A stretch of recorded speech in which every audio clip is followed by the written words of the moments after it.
नमस्कार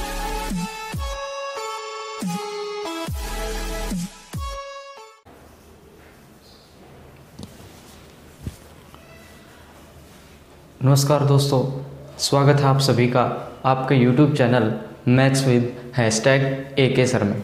आइए दोस्तों, आज हम आपकी जो डिमांड है दिल्ली पुलिस के प्रीवियस ईयर पेपर को डिस्कस करने की, उसी सीक्वेंस में एक और आपके लिए प्रीवियस ईयर सेट लेके आए हैं और उस सेट को आज डिस्कस करेंगे। तो आइए दोस्तों देखते हैं फर्स्ट क्वेश्चन। पहला सवाल आपकी स्क्रीन पे है, पढ़िए। फर्स्ट क्वेश्चन में इसने कहा दोस्तों, जो 50 से 65 के बीच की जो संख्याएं हैं उन संख्याओं में प्राइम नंबर्स का सम बताओ।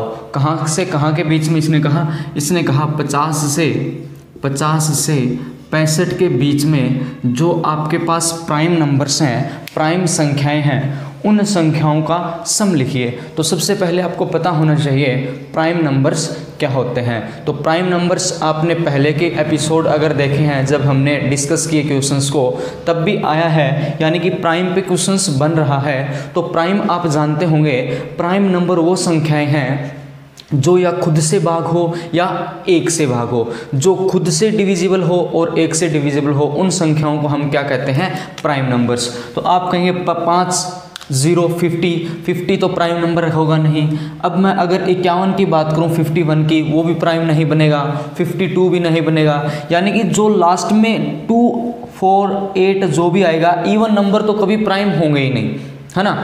तो अब सबसे पहला प्राइम आपको दिखेगा 53, फिर 54 भी नहीं बनेगा, 55 भी नहीं बनेगा, 6, 7, 57 भी नहीं बनेगा, 3 से डिविजिबल हो जाएगा।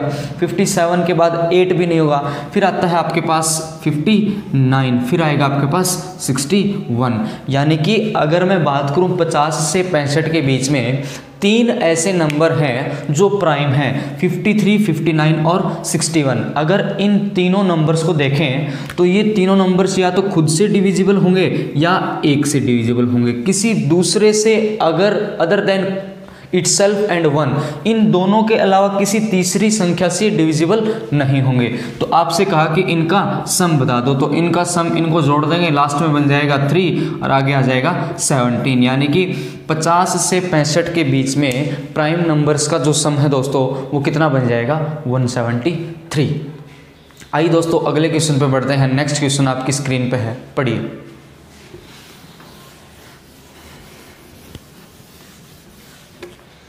नेक्स्ट क्वेश्चन है, देखिए दोस्तों, अगले क्वेश्चन के बारे में इसने क्या कहा। इसने कहा सम बता दीजिए 2 + 4 + 8 ऐसे चलते चलते लास्ट में जो आपके पास संख्या है वो दे रखी है 40। यानी कि 2 से 40 के बीच में जो नंबर हैं, यानी कि जो नंबर हम देख पा रहे हैं, क्या ये सभी नंबर इवन हैं, यानी कि हर नंबर के बीच में डिफरेंस सेम है। और आप ऐसे भी बोल सकते हैं सभी 2 के मल्टीपल हैं। तो क्यों ना 2 को कॉमन निकाल दिया जाए, तो अंदर क्या बनेगा, 1 + 2 + 3 ऐसे चलते चलते 2 यहाँ पर आपके पास 6 भी है, फिर 8 आएगा। ऐसे चलते चलते लास्ट में क्या बन जाएगा दोस्तों, 20। अब आप जानते हैं 1 + 2 + 3 + अप टू 20, ये sum of n natural numbers है।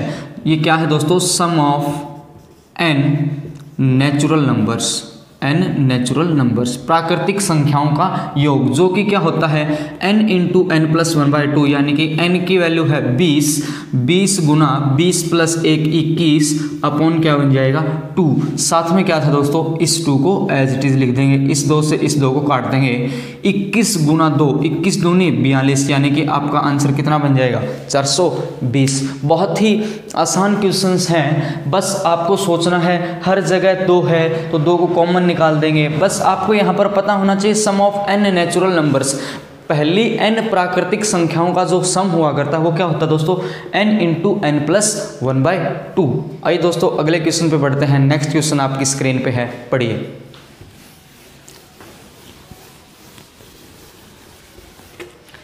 अगला क्वेश्चन आपके कंपैरिजन पे सवाल इसने कहा भाई 3/4 है, और क्या मैं देख लेता हूँ 3/4 2/3 4/7 और आपके पास दे रखा है इसने 5/3, यानी कि इनमें से सबसे छोटी संख्या कौन सी है। तो जब आपने लास्ट दिल्ली पुलिस का पेपर डिस्कस किया तब भी आपने देखे थे प्राइम पे क्वेश्चंस बन पा रहे हैं, सम ऑफ नेचुरल नंबर्स पे क्वेश्चंस बन पा रहे हैं, फ्रैक्शन में सबसे बड़ी संख्या कौन सी है, सबसे छोटी संख्या कौन सी है, इस प्रकार के क्वेश्चंस बार बार आ रहे हैं। तो ये कंसेप्चुअली अगर आप इनको 3 से 4 बार कर लेंगे तो एग्जैक्ट इसी प्रकार के कुछ अलग पैटर्न पे क्वेश्चन आ जाएगा, नंबर कुछ अलग दे देगा, बिल्कुल कंसेप्ट सेम ही यूज होंगे जब आप अब एग्जाम देंगे 2020 में होगा उसमें भी।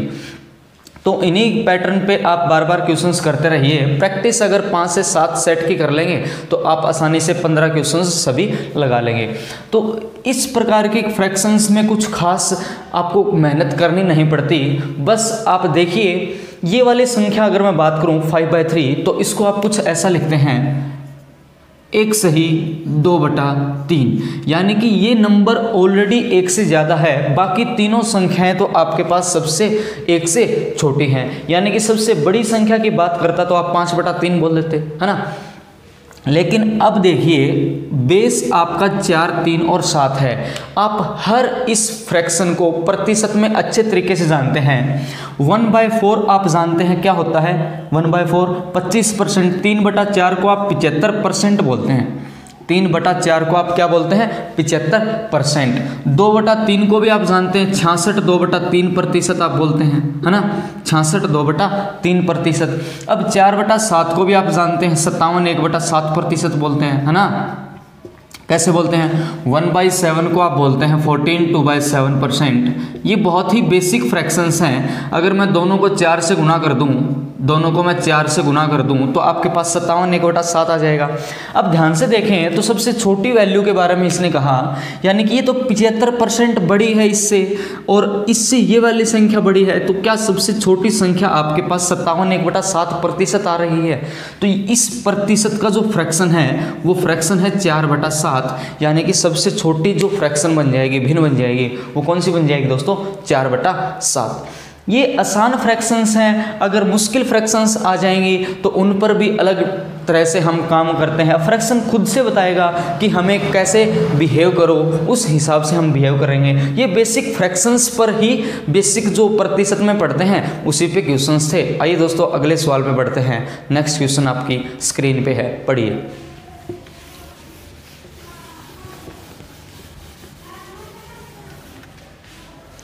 नेक्स्ट क्वेश्चन में कहा एलसीएम बता दीजिए 2/3, एलसीएम बताइए 2/3 का 4/7 और क्या है थर्ड फ्रैक्शन 12/35, 12/35।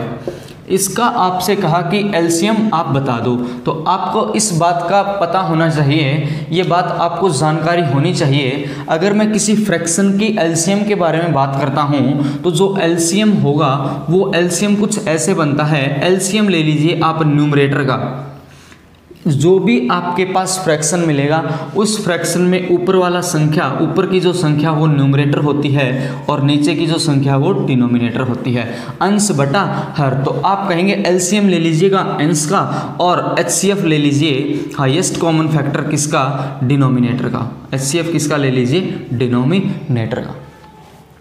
अब यहाँ पर 2, 4 और 12 के एलसीएम की अगर मैं बात करूँगा तो आप एलसीएम कहेंगे दोस्तों कितना बन जाएगा, 12 बन जाएगा, है ना। अब मैं आपसे कहूँ 3, 7 और 35 का एचसीएफ बता दो, तो 3, 7 और 35 इन तीनों के मैं अगर हाईएस्ट कॉमन फैक्टर की बात करूँ तो इसमें 3 नहीं है, इसमें 7 है तो इसमें 3 नहीं है, यानी कि एचसीएफ कोई कॉमन आ ही नहीं रहा।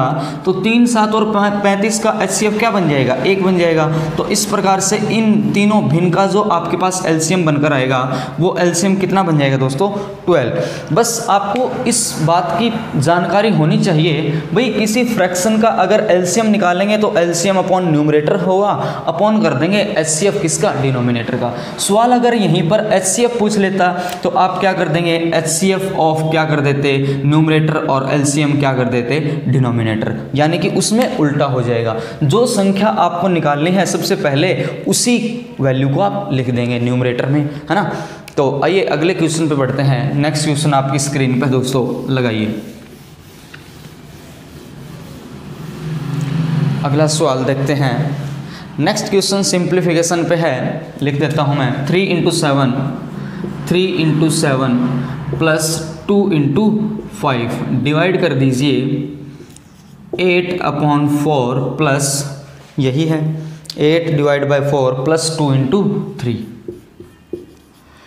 अब आपको इस सवाल को करने के लिए बचपन से आपने एक ये पढ़ा था BODMAS। सिंप्लीफिकेशन में इसका हर जगह यूज़ होगा ही होगा कि सबसे पहले हम ब्रैकेट को सोल्व करते हैं, फिर गुना करते हैं ऑफ, फिर डिवीज़न, फिर मल्टीप्लिकेशन, फिर ऐड करते हैं और लास्ट में हम क्या करते हैं सब्ट्रैक्ट। तो अगर मैं इस ऊपर वाले की बात करूं तो आप सबसे पहले देखेंगे यहाँ पर है प्लस गुना गुना, यानी कि पहले मल्टीप्लाई करेंगे 7 × 3 आपको रिजल्ट कितना देगा 21 प्लस एज इट इज लिख देंगे 5 × 2 कितना देगा 10। अब देखो यहाँ पर प्लस, यहाँ पर गुना, यहाँ पर डिवाइड। ये कहता है कि सबसे पहले आप डिवीजन करेंगे, तो डिवीजन करेंगे 8/4 रिजल्ट कितना देगा 2 प्लस फिर आप कहेंगे मल्टीप्लाई कर दीजिए 3 × 2 6, यानी कि अब अगर मैं इसको लिख दूं तो अब आप ऐड कर सकते हैं 21 + 10 क्या बन जाएगा 31, 2 + 6 क्या बन जाएगा 8, यानी कि आंसर बन जाएगा आपका 31/8। आइए दोस्तों अगले क्वेश्चन पे बढ़ते हैं। नेक्स्ट क्वेश्चन आपकी स्क्रीन पे है, पढ़िए। बहुत ही बिल्कुल आसान क्वेश्चंस हैं, बस आपको अगर जो प्रीवियस ईयर सेट करेंगे अगर आप उनको अच्छे तरीके से कर लेंगे, जो पहले क्वेश्चंस आपके एग्जाम में आए हैं, आप उसी से दिल्ली पुलिस के मैथ्स के पेपर को सोल्व आसानी से कर सकते हैं। तो आइए नेक्स्ट क्वेश्चन करते हैं दोस्तों। मैं देख लेता हूँ सवाल क्या है। सवाल प्रतिशत का बिल्कुल बेसिक क्वेश्चन है ये। इसने क्या कहा 80% किसका 100 का, 80% किसका 100 का। जो संख्या 80% है 100 की, उससे 30% संख्या कौन सी है, उससे 30% संख्या जो ऑप्शंस दे रखे हैं कौन सी है। इसने कहा भाई 30% कम होनी चाहिए 80% किसके 100 से, 80% ऑफ 100। तो सबसे पहले तो इसे ही देख लेते हैं भाई 100 का 80% क्या है। इसने क्या कहा दोस्तों 80% ऑफ 100, तो 100 का 10% 10 बनता है, 80% कितना बन जाएगा 80 बन जाएगा। 100 का 80% कितना बन जाएगा 80। अब ये कहता है 80 का 30% कम संख्या कौन सी है। तो आप क्या करेंगे, आप 80 का 30% निकालेंगे सबसे पहले कि भाई 80 का 30% बनता क्या है। तो आप कहेंगे 80 का 10% 3 बनता है, तो क्या 30% 24 बन जाएगा। अब सवाल आपसे कुछ ऐसा पूछना चाहता है कि जो 80 है, इस 80 से 24 कम संख्या कौन सी है, क्योंकि इस 80 का 24 तो 30% है। एक्चुअल में कहता है ये 80 में से अगर मैं 24 घटाऊं तो वो कौन सी संख्या है। तो 80 में से 24 को सब्ट्रैक्ट कर देंगे, आंसर कितना आ जाएगा 56। जो ये 56 आपका रिजल्ट आया दोस्तों, ये आप ऐसा कहेंगे ये 80 से 30% कम है। कैसे कम है, 10% तो 8 बनेगा, 30% 24, यानी कि 80 से 24 कम ही तो 56 है। यही सवाल ने पूछा था। बस लैंग्वेज को आप समझें कि 30% लेस ऑफ 80% ऑफ 100। 100 का 80% आप कहेंगे 80 का 30% कम, 80 का 30% कम 24 कितना बन जाएगा 56। आइए नेक्स्ट क्वेश्चन पे पढ़ते हैं। अगला सवाल आपकी स्क्रीन पे है, लगाइए।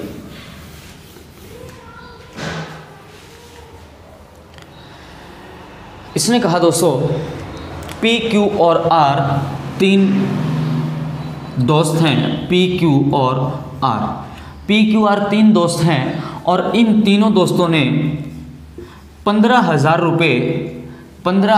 रुपये P, Q और R में डिस्ट्रीब्यूट कर लिए, बांट लिए। किस प्रकार से बांट लिए, इन्होंने कहा कि P और जो Q है इनका जो अनुपात है बांटने का वो 2:1 में है। P और Q ने किस अनुपात में बांट लिया, 2:1 में बांट लिया। फिर इसने क्या कहा Q और R का जो अनुपात है, अगर मैं इन दोनों के रेशियो की बात करूं तो वो आपको दे रखा है 4:3, वो दे रखा है 4:3। अब ध्यान से अगर मैं इसको ऐसा लिख दूं P/Q, तो आप कहेंगे P/Q क्या आ जाएगा आपके पास 2/1। यहाँ से अगर मैं आपको कहूँ Q/R क्या आ जाएगा दोस्तों, तो आप कहेंगे 4/3 आ जाएगा, हाँ है ना, ऐसा आ जाएगा। तो आप यहाँ पर ऐसा कहेंगे, इस रेशियो को ऐसे पढ़ेंगे, P को अगर 2 रुपया मिलता तो Q को कितना रुपया मिलता, 1 रुपया मिलता। अगर Q को 4 रुपये मिलते तो R को कितने रुपए मिलते, 3 रुपये मिलते। यहाँ पर तो आप कहते हैं P को 1 रुपया मिलेगा, यहाँ पर आप कहते हैं Q को 4 रुपया मिलेगा। भाई बंदा तो एक ही है Q, तो Q को अमाउंट तो सेम मिलेगी। अगर सेम नहीं है तो सेम कर देंगे। यहाँ पर 4 तो यहाँ पर 4 कब बनेगा, इसको मैं 4 से गुना कर दूँ, इसको मैं 4 से गुना कर दूँ, तो आप कहेंगे P के पास 8 बन जाएगा, Q के पास कितना बन जाएगा, 4 बन जाएगा। Q के पास 4 है ही, R के पास कितना बन जाएगा, 3 बन जाएगा। यानी कि P, Q और R तीनों को अगर मैं कंबाइन कर दूं, मर्ज कर दूं दोस्तों, तो वो किस रेशियो में बटेगा, 8:4:3। अगर आप यहाँ पर ऐसे कहें कि P को 8 रुपया मिलता, Q को 4 रुपया मिलता, R को 3 रुपया मिलता, तो क्या इन तीनों को आप ऐसा बोल देंगे 8 + 4 12, 12 + 3 15 रुपये मिलते, हाँ है ना। अगर आप इस अनुपात में बांट देते तो इन तीनों को कितने रुपए बांट पाते, 15 रुपये। सवाल ने कहा कि हमें कितने रुपए बांटने हैं, 15। आप कहते हैं 15 आपने बांटे, लेकिन बांटने थे 15,000। क्या 1 यूनिट की वैल्यू आप 1000 रुपये बोल देंगे, यानी कि 1 यूनिट की वैल्यू कितनी आ जाएगी, एक रेशियो की वैल्यू 1000 आ जाएगी। आपसे पूछा कि Q को कितने रुपए मिलेंगे, तो Q को आपने कहा 4 यूनिट मिली थी, 1 यूनिट की वैल्यू 1000, तो 4 की वैल्यू कितनी बन जाएगी, गुना 1000 कर दूंगा, यानी कि Q को कितने रुपए मिले होंगे दोस्तों, 4000 रुपये मिले होंगे। आंसर आपका 4000 आ जाएगा। अब अगर आप ऐसा ये पूरा कंप्लीट प्रोसेस ना भी करें, तब भी आप इस रेशियो को एक साथ लिख सकते हैं। डायरेक्ट अगर मैं कहूँ रेशियो को कैसे लिखेंगे तो उसे बताएंगे। ये आपने कहा 2:1 में है। P और Q का जो रेशियो आपको दे रखा है दोस्तों 2:1 दे रखा है।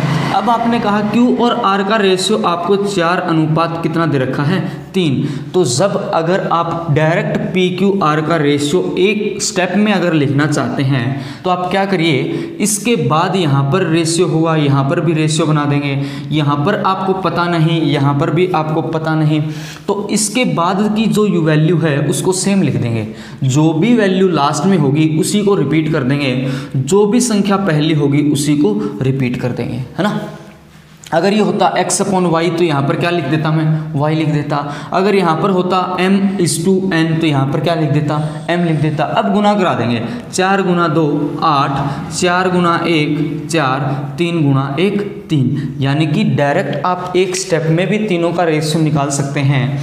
बस x/y है तो y यहाँ पर लिख देंगे, m/n यहाँ पर है तो m आगे लिख देंगे। अगर यहाँ पर एक संख्या और भी होती तो एक बार फिर से 4 लिख देते, अगर इसके बाद में भी एक जगह और मिलती तो फिर 1 लिख देते, है ना। जब तक लास्ट में चलता जाएगा तब तक हम ऐसा बिल्कुल सेम वैल्यू लास्ट और फर्स्ट को रिपीट करते रहते हैं।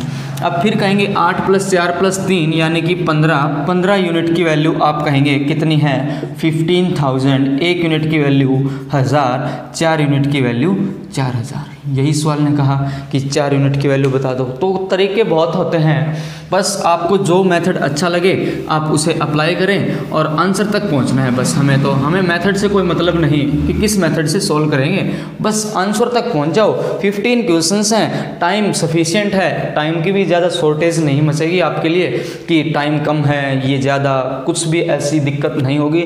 बस बार बार प्रैक्टिस पेपर को करते रहिएगा। हम भी करेंगे, हम आपको एक्सपेक्टेड क्वेश्चंस भी कराएंगे, मॉक भी करवाएंगे। 2-3 दिसंबर में एग्जाम होना है, उससे पहले कर लेंगे। 5-7 प्रीवियस ईयर कर लेंगे और 3-4 प्रैक्टिस पेपर भी कर लेंगे। तो आइए दोस्तों अगले क्वेश्चन पर चलते हैं। नेक्स्ट क्वेश्चन आपकी स्क्रीन पे है, पढ़िए।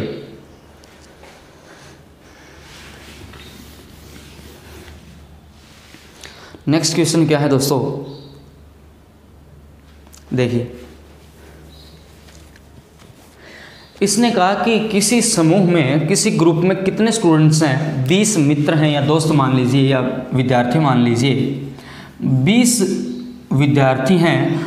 जब उन 20 विद्यार्थियों की मैं एवरेज कैलकुलेट करता हूं तो एवरेज आपको दे रखी है कितनी है, 15 वर्ष। एवरेज कितनी है 15 ईयर्स, 15 वर्ष। आपने कहा कि इन 20 में से एक स्टूडेंट को बाहर कर दिया या खुद से चला गया, है ना। तो जब एक स्टूडेंट को बाहर कर देंगे तो आपने कहा भाई एक स्टूडेंट को बाहर किया तो दो ही चीज़ें बनेगी, या तो एवरेज बढ़ जाएगी या एवरेज घट जाएगी। अगर उस निकाले गए स्टूडेंट की एवरेज, अगर उसकी एज 15 से ज़्यादा होगी तो आपकी एवरेज कम हो जाएगी, अगर उसकी एज 15 से कम होगी तो आपकी एज बढ़ जाएगी। अब इसने कहा एवरेज क्या बन गई 14.5 ईयर्स, 14.5 ईयर्स। ध्यान से सोचें, तो पहले एज 15 थी, अब एवरेज आपकी कम हो गई जैसे ही एक स्टूडेंट गया। तो एवरेज कम क्यों होगी, जरा आप सोचिए। क्या औसत कम तभी होगी जब जो स्टूडेंट को आपने बाहर किया उसके पास कुछ ज़्यादा होगा, है ना। उसकी एज ज़्यादा थी तभी तो उसके जाने से एवरेज कम हो गई। एवरेज कम कितने से हुई, आप कहेंगे 0.5 से, 0.5 से कम हुई है।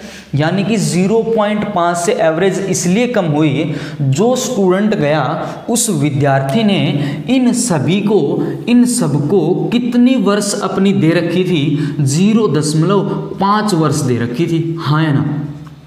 जब इस स्टूडेंट ने 20 विद्यार्थियों को आधी आयु दे रखी थी, 1/2 वर्ष दे रखी थी, तभी तो औसत 15 वर्ष थी, जाते ही तो कम हो गई। यानी कि इस जाने वाले स्टूडेंट ने 10 वर्ष बांट रखे थे। 10 वर्ष किन को दे रखे थे, इन 20 को दे रखे थे। कितने दे रखे थे, 10 वर्ष। यानी कि जब इसने दे रखे थे, ग्रुप को छोड़कर जाएगा तो ये कहेगा भाई मेरी एज वापस दे दीजिए। आज एज 14.5 है, यानी कि इसमें से 10 वर्ष ज़्यादा किसकी थी, 10 वर्ष ज़्यादा उस निकाले गए स्टूडेंट की ज़्यादा थी, तभी तो एवरेज कम हुई। यानी कि उसकी एज कितनी थी, 14.5 में आप क्या ऐड कर देंगे, 10 वर्ष ऐड कर देंगे तो आप कहेंगे 24.5 ईयर्स क्या आ जाएगी। जो स्टूडेंट ग्रुप को छोड़कर गया तो उसकी एज कितनी बन जाएगी, 24.5 ईयर्स। तो उम्मीद है ये क्वेश्चन आपने समझ में लिए होंगे दोस्तों। किसी कंसेप्ट पे या किसी क्वेश्चन में डाउट लगे तो आप पूछ लीजिएगा। हम नेक्स्ट एपिसोड में इस कंप्लीट सेट को पूरा कर देंगे। 15 क्वेश्चंस आते हैं, 7 या 8 क्वेश्चंस हमने कर लिए, अगले एपिसोड में पूरा कर देंगे। और एग्ज़ाम से पहले हम 5 से 7 प्रीवियस ईयर सेट आराम से लगा लेंगे और 2-3 एक्सपेक्टेड मॉक भी लगा लेंगे। तो ये आप इतना करने से ही आराम से 15 क्वेश्चंस अटैम्प्ट कर लेंगे। कोई खास बड़ी दिक्कत नहीं आएगी आपको, बिल्कुल भी आराम से आप कर लेंगे इतने में ही। अब मैं नेक्स्ट एपिसोड से अगली क्लास से सोच रहा हूँ कुछ परमुटेशन एंड कॉम्बिनेशन को बिल्कुल जीरो से स्टार्ट करके और कंप्लीट फिनिश करें। तो इस बारे में आपकी क्या राय है, आप क्या चाहते हैं, तो वो आप ज़रूर कमेंट सेक्शन में बता दीजिएगा दोस्तों। अदरवाइज़ फिर हम नेक्स्ट एपिसोड से permutation and combination first class से स्टार्ट करेंगे और कंप्लीट उसको ख़त्म करेंगे।